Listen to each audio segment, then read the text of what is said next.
Binajukirwanga. Ebigambo katujjukanye bya Ssabasajja Kabaka Ronald Mwenda Mutebi w'okubiri.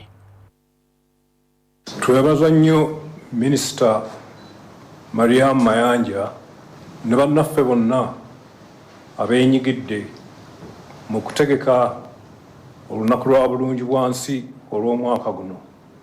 Mwebale nnyo, mwebalire ddala.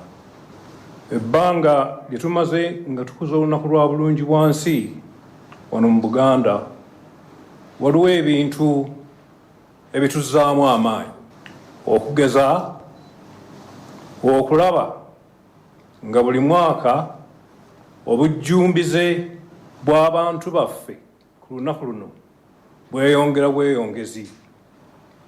Okwo kwe tugatta obungi bw'abavubuka baffe abongera amaanyi mu kukuza olunaku luno.